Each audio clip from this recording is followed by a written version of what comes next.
friends, কি খবৰ আপোনালোকৰ আশা কৰোঁ সকলোৰে ভাল আৰু এটা মোৰ নতুন ভিডিঅ'লৈ সকলোকে স্বাগতম জনাইছো welcome to my Pallavi Parashri blog আজি দুপৰীয়া কি বনাম জানেনে এইকেইটা বস্তু কাৰ প্ৰিয় বাৰু মাটি দালি আৰু ঔটেঙা কাৰ প্ৰিয় একচুয়ালি আমাৰ অসমীয়া সমাজত সকলোৰে প্ৰিয় বুলি ক'ব পাৰি এইকেইটা বস্তু আজি মই এইকেইটা বনাম আজি আৰু লগতনো কিনো বনাম দেখাই থাকিম দেই প্ৰথমতে বইল কৰি লওঁ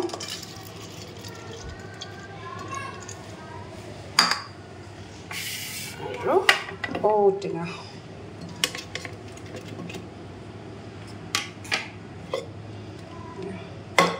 বইল কৰি লওঁ এতিয়া আৰু আজি মই বনাম মাছ সৰু মাছ দেখিছে নহয় এয়া অকমানি মাছ আজি মই ইয়াক বনাম তাৰ কাৰণে বনাবলৈ মই পিঁয়াজ বিলাহী এইখিনি মছলা এইকেইটা মই মাছখিনি মাছৰ মানে মাংসৰ নিচিনা মেৰিনেট কৰিম তাৰ পিছতহে মই কেৰাহীত বনাম আজি এয়া হ'ল জিৰা ধনিয়া পাউডাৰ অকণমান জলকীয়া গুড়ি আৰু হালধি সব ইয়াতে দি দিছোঁ তাৰপিছতে এই পিঁয়াজ আৰু বিলাহীও ইয়াতে দি দিম আজি বিলাহী দি দিছোঁ লগত আছে পিঁয়াজখিনি দিলে এনেকৈ ভাঙি দিব লাগে তেতিয়া চব বেলেগ বেলেগ হৈ যাব আৰু তেতিয়া এয়া ইয়াতে দিম কেঁচা মিঠাতেল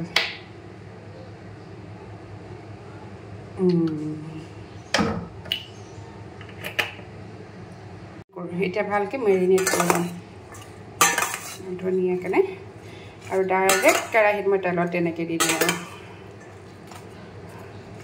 এনেকৈ ভালকৈ সানি ল'ব লাগে মাংসত যেনেকৈ আমি মছলা সানো তেনেকুৱাকৈ আৰু কাৰ প্ৰিয় বাৰু এনেকৈ সৰু মাছ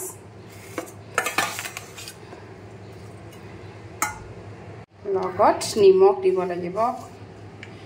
সোৱাদ অনুসৰি নিমখ ধুনীয়া এটা গোন্ধ বাহিৰ হৈছে নহয় এইখিনিৰ পৰা মাছখিনিৰ পৰা দেখি খাওঁ কাৰ লাগিছে বাৰু এয়া কেৰাহীত তেল গৰম হৈ গ'ল ইয়াত এতিয়া মই কি দি দিম মাছ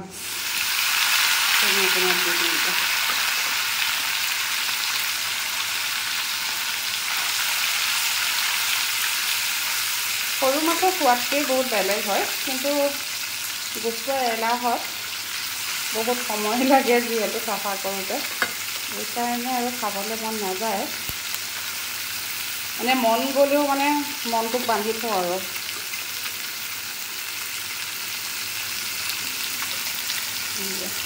এয়া এনেকৈ দি দিছোঁ লাহে লাহে সিজি থাকক পিঁয়াজো সিজিব বিলাহীও সিজিব মাছো হৈ যাব ধুনীয়াকৈ হৈ যাব বেছি লৰাই থাকিব নালাগে একচুৱেলি বেছি লৰাই থাকিলে মাছটো ভাগি যাব ন কেঁচা হৈ আছে সেইকাৰণে লাহে লাহে কৰিব লাগিব এয়া দেখিছেনে হৈছে বিলাহীয়ে গলিয়ে গৈছে আৰু এতিয়া মই এইখিনি অকণমান উলটাই দিম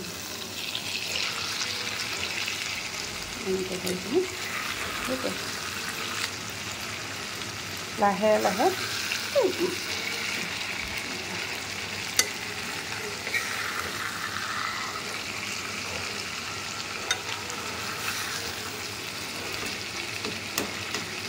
এবাৰ এনেকৈ বনাই খাব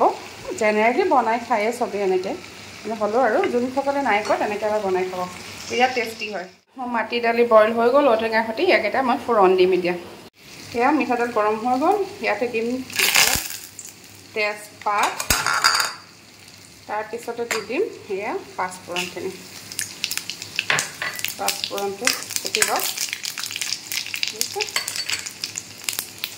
ইয়াত দি দিলোঁ এতিয়া মই নহৰু এয়া নহৰুখিনি অকণমান জ্বলিব লাগে তেতিয়া গোন্ধটো বেছি ভাল আহে ৰঙচুৱাটো হ'ব লাগে ভালকৈ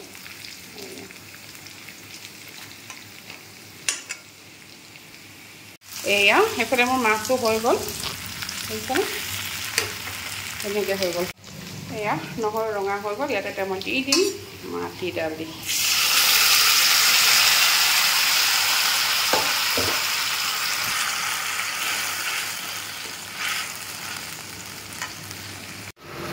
এয়া এতিয়া মই উতল আহিব দিম ভালকৈ উতল আহিলে আৰু মোৰ মাটি দালি হৈ যাব অকণমান ডাঠ হ'ব দিম মাটি দালি ডাঠ হ'লে খাই ভাল লাগে চবৰে বেলেগ বেলেগ টেষ্ট আৰু কোনোবাই ডাঠকৈ ভাল পায় কোনোবাই পাতলকৈ ভাল পায় মই অকণমান ডাঠকৈ আৰু ঔটেঙাটো ভাঙি দিব পাৰে যিহেতু মোৰ ঔটেঙাটো একদম কোমলীয়া হয় সেইকাৰণে মই ভাঙি দিয়া নাই খাবলৈ ভাল লাগিব কামুৰি কামুৰি সেইটো কাৰণে মই এনেকৈয়ে ৰাখিছোঁ অকণমান দাংবডি ভাজোঁ এইয়া আজি মোৰ দেওবৰীয়া থালি কেনেকুৱা লাগিছে বাৰু থালিখন আজি মই কি বনালোতো গম পাইছে এয়া হ'ল মাটি দালি ঔটেঙা এয়া আলু ভাজি এয়া হ'ল সৰু মাছৰ অলপ চৰচৰি টাইপ দাংবডি ফ্ৰাই আৰু সালাড লগত আমৰ দিনত আম থাকিবই লাগিব হয়নে আৰু লগত আছে নেমু টেঙা আৰু চবৰে প্ৰিয় ভোট জলকীয়া কেনেকুৱা লাগিছে বাৰু কওক আজি মোৰ দেওবৰীয়া এইখনেই থালি